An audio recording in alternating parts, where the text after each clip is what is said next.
Hello everyone. Just imagine example that millions living organisms could fit on the tip of a needle, a hidden universe where tiny cells live, grow, compete, and survive in almost every environment on Earth. These microscopic organisms are called bacteria. Surprisingly sophisticated, the bacterial cellular structure that allows them to survive in oceans, soil, extreme heat, and even inside the human body. In today's video, we will explore the fascinating structure of bacterial cell and understand how each component helps these microorganisms survive and thrive. A bacterial cell is one of the simplest forms of life. Unlike plant cells or animal cells, bacteria belong to a group called prokaryotes. This means they do not have a true nucleus or membrane-bound organelles. Most bacterial cells are extremely small, usually between half a micrometer. Bacteria are incredibly successful organisms. They reproduce rapidly, adapt quickly, and exist in almost every ecosystem on our planet. And this is overview structure of bacterial cell, animal cell, and plant cells.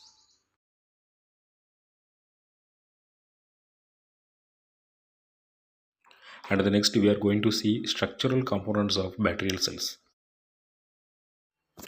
The first structure we encounter when observing some bacteria is the glycocalyx. This is sticky outer coating surrounding the cell. When the glycocalyx is well organized and firmly attached to cell surface, it is called a capsule. When loosely attached, it is known as slimy layer. This outer covering helps bacteria attach to surface, protecting from them environmental stress, and even helps certain pathogenic bacteria avoid being destroyed by the immune system. A well-known example of capsule-forming bacteria is Streptococcus pneumonia.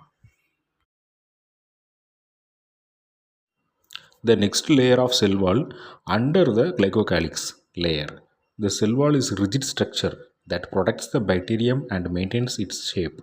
The main component of bacterial cell wall is a unique molecule called peptidoglycan. This strong mesh-like polymer prevents the bacterial cell from bursting due to the internal pressure. The cell wall is also extremely important in microbiology because it allows scientists to classify bacteria into two major groups, gram positive and gram negative bacteria.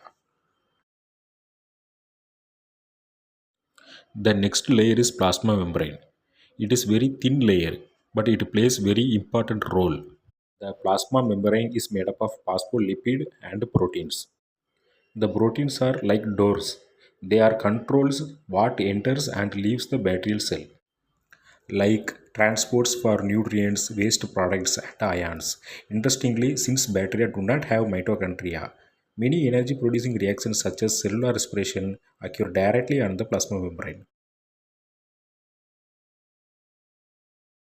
And the next part is cytoplasm. The cytoplasm fills the interior of the bacterial cell. It is a gel-like substance composed mainly of water, enzymes, proteins, and metabolic molecules. Inside the cytoplasm, thousands of biochemical reactions occur every second.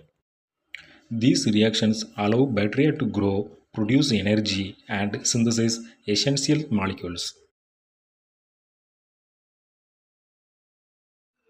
And this is animation view of cytoplasm. And the next part is ribosomes. Ribosomes are floating within the cytoplasm. These small structures are very responsible for protein synthesis. Bacterial ribosomes are known as 70S ribosomes. These are slightly smaller than eukaryotic cells. Ribosomes. These ribosomes work continuously to produce proteins needed for bacterial survival. This is overall review of ribosomes. Now we are going to see nucleoid. The another name is genetic core. Bacteria do not have a nucleus. Instead, the genetic material is located in a region called the nucleoid. Here, a single circular DNA molecule contains the genetic instructions needed for the bacterium to grow and reproduce. This genetic material plays an important role in every living organism. Many bacteria also carry additional DNA molecules called plasmids. These small circular DNA fragments often contain useful genes Some plasmids carry genes that allow bacteria to resist antibiotics or survive harsh environmental conditions. A famous example of a bacterium capable of transferring a plasmid is Agrobacterium tumefaciens. The simple explanation is plasmid is a extra additional DNA. A simple wipe-like structures called flagella present on the bacteria. These structures allowing bacteria to swim through liquids. For example, humans have hands for swimming, bacteria have flagella for swimming. This movement helps bacteria find nutrients or escape harmful environments. A classic example of a flagellated bacterium is Vibrio cholerae. We can differentiate the bacteria depending on the flagella presence. Those are all the variation types. If there is no flagella, it is called atrichous. A means scientifically zero.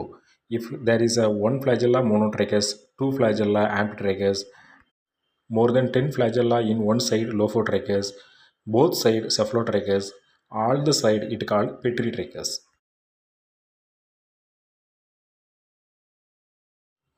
Many bacteria have very small hair-like structure that is called pili or fimbriae. That also very helpful for movement, like swimming. These structures can do another work also. That work is attached to host tissues and even other bacterial cells. Some specialized pili allow bacteria to transfer genetic material from one cell to another. For example, Neisseria gonorrhoeae uses pili to attach to host cells. And this is structure of Neisseria gonorrhoeae. It is gram-negative pathogenic bacteria. It causes gonorrhea. Inclusion bodies are like storage rooms. It stores nutrients such as glycogen, sulfur, or phosphate in the bacterium. It is found in cytoplasm. Bacteria use those nutrients when nutrients are not available or limited. Some bacteria produce highly resistant structures called endospores. These spores allow the bacteria to survive extreme conditions such as heat, dryness, and radiation. For example, include Bacillus anthracis and Clostridium tetani. And this is overview structure of a common bacteria. And those are exam focus points: ribosomes, peptidoglycan, lipopolysaccharides, teichoic acid, and endosperm layer. This is perfect for NEET because most of the questions coming from those topics. If you enjoyed this microbiology exploration about bacteria, don't forget to like, share, and subscribe for more science videos.